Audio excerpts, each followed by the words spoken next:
Hello guys, welcome back to my new blog. কীরকম আছো তোমরা সবাই? তো আজকে মারা যাবে হসপিটালে, ঠিক আছে? তো রিপোর্ট করতে লাগবে মাদের।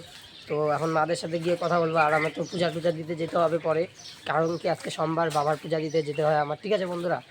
তো বাবাকে পূজা দিতে যাব আজকে। তো এখন তো আর কিছু করার নেই, মারা হসপিটালে যেতে হবে। আর আমাদের আজকে এখানে ওয়েদারটা খুব ভালো উঠেছে, ঠিক আছে আজকে। তো কি তোমরা কীরকম আছো আর কোথায় কোথা থেকে আমার ব্লগ দেখছো নিশ্চয়ই আমাকে বলো, ঠিক আছে? চলো তোমাদেরকে আমাদের এখানকার বাহ্যকটা দেখাচ্ছি। দেখো, আমি ব্যাক ক্যামেরা করে আমি দেখাচ্ছি।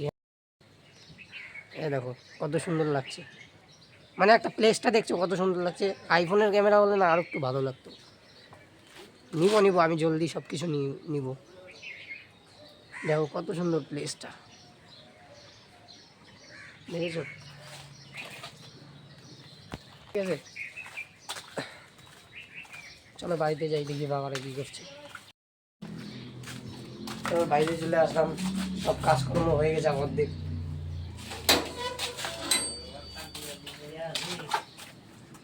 আর দেখো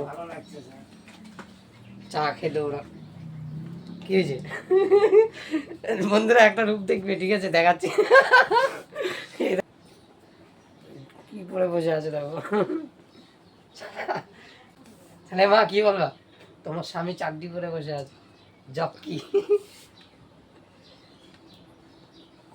কমেন্টে বলো, ঠিক আছে বন্ধুরা? কমেন্টে বলো।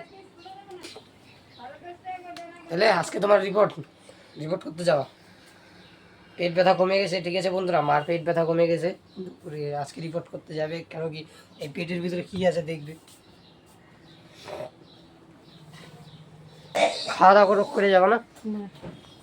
ও, ডাক্তার বলছে খাওয়া দাওয়া করতে না, না?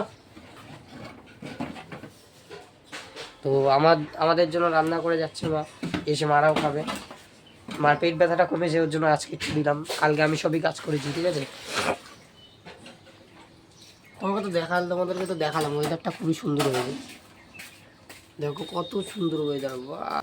বন্ধুরা দেখো, আমার চুলটা কি ছোটো ছোটো লাগছে, খাড়া হচ্ছে না, শুয়েই রেখেছি আমি। তো মারা তো যাবে হসপিটাল, আজকে রিপোর্ট করতে যাবে। কারণ মার পেটে কোনো কিছু আছে কিনা, আমার কিছু রোগ টোগ ধরা পড়ে কিনা, সেটা চেক করতে যাবে। ডাক্তার তো বলেছে যে গ্যাসের থেকে এমনি কোনো প্রবলেম নেই, ঠাকুর করলে হয়তো আজকে মানে ভালো করে সেরে যাবে। তো তোমাদেরকে আবার নেক্সট পার্টে দেখাবো। আজকের জন্য ব্লগটা এখানেই শেষ করছি, আবার নেক্সট ডে দেখাবো। তো tata, thank you for watching is by.